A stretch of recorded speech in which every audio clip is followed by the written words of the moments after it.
नमस्कार विद्यार्थी मित्रांनो, आज आपण डॉक्टर बाबासाहेब आंबेडकर यांच्याविषयी थोडीशी माहिती घेणार आहोत. यदा यदा हि धर्मस्य ग्लानिर्भवति भारत, म्हणजे धर्मावर कधीही संकट येत नाही आणि जरी ते येत असेल तरी त्या संकटावर निवारण करण्यासाठी देव, अल्लाह, भगवान हे समर्थ आहेत. म्हणून आपण वरील श्लोकाचा अर्थ असा होतो की जेव्हा जेव्हा माणूस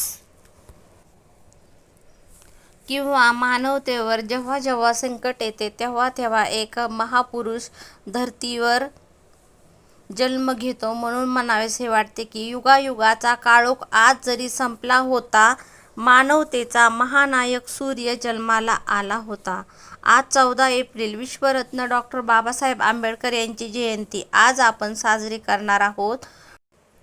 कारण शिक्षण हे वाघिणीचे दूध आहे, जो पिईल तो गुरगुरल्याशिवाय राहणार नाही.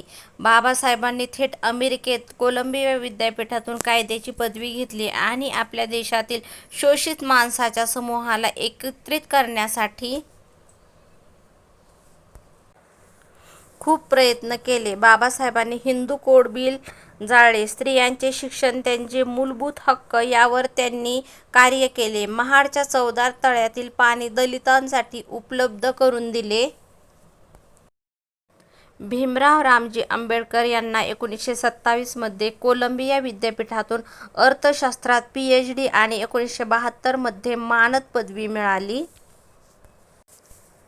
बुद्ध आणि त्याचा धम्म हे त्यांचे अंतिम हस्तलिखित पूर्ण केल्यानंतर 3 दिवसांनी 6 डिसेंबर 1956 रोजी आंबेडकरांचे दिल्लीत राहत्या घरी झोपेतच निधन झाले. अशा या थोर महामानव आणि विश्वरत्न डॉक्टर बाबासाहेब आंबेडकरांना मी अभिवादन करते आणि इथे मी माझे 2 शब्द थोडक्यात संपवते. जय भीम.